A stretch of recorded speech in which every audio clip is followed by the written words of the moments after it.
嗨，大家好，我是哲图的奇哥，今天要来介绍我的集换式卡牌收藏。那我自己其实是从2020年开始入坑卡牌这个东西，以前就是小时候有玩游戏王，然后2020年那时候认识了一群创作者好朋友，那时候还没有真的就是送鉴定还是什么。后来在2022年呢，我入坑了航海王。为什么我会入坑航海王？是因为我们公司的同事他就说他发现航海王的卡图好像很帅，然后呢，我就说，我刚好最近有在看《航海王》的漫画，那我们就决定，好，那我们一起来入坑玩这个游戏。结果就花了非常多的钱。航海王这个卡牌上面，我比较像是在它初期，航海王的世代我们会用 OP 0几，01就是第一代，02就是第二代。我大概是在航海王 OP 02时期，我就开始入坑这个卡牌。所以在我入坑的时候呢，就比较好去收集现阶段有的高版本牌。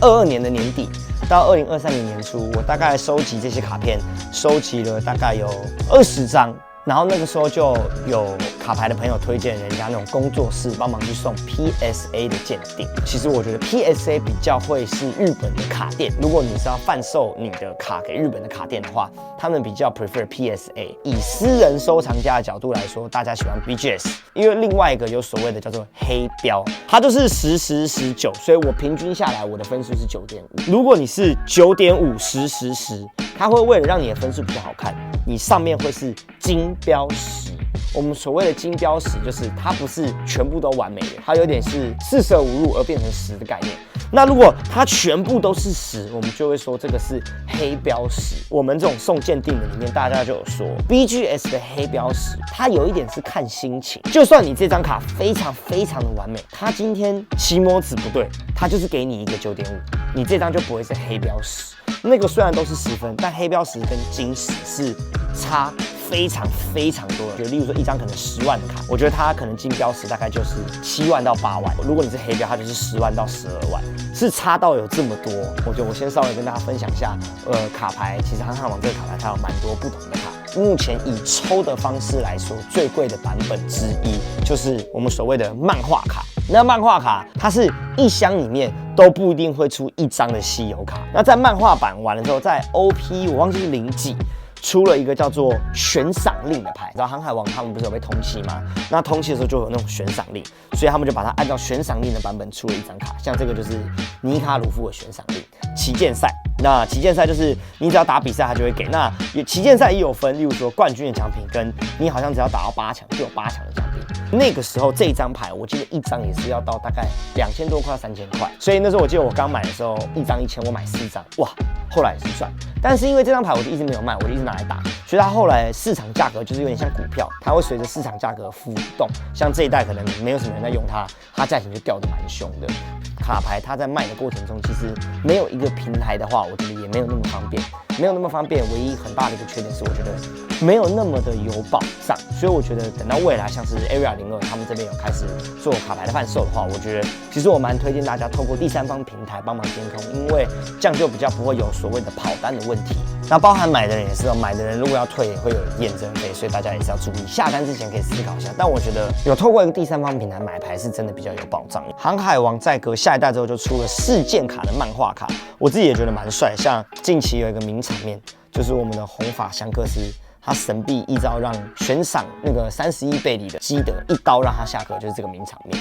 再来就要来到了我的 PSA 鉴定收藏。跟大家简单来聊，就是 OP09有一弹呢，名称叫做新世界的4皇，就是他出了4张我们4皇漫画版。那身为一个收集癖，所以我就收了漫画鲁夫、漫画红发、漫画八旗跟漫画黑胡子，它就是4皇，然后我就觉得把它这样摆在一起的那种感觉，蛮特别的。然后再来活动卡，像这个就有个 One Piece Day， 就是当初 One Piece 每一年1周年、2周年，他们都会办一个活动展，就是会场就会有一些他们的会场特别卡。那我也会特别上网去收集。然后讲到我觉得比较贵的旗舰赛卡，刚好就有一个朋友他打比赛打到3对3的亚军，然后那时候亚军就是有这一张黄猿，然后那时候他打到黄猿的时候，他有2张，他就问我说要不要收，他一张卡以2万台币跟我收，那因为他是我朋友嘛，所以我说好，那我2张都要，所以我那时候2张黄猿花了我4万台币去收。后来很特别的是，有一阵子在航海王最热的时候，我这张卡片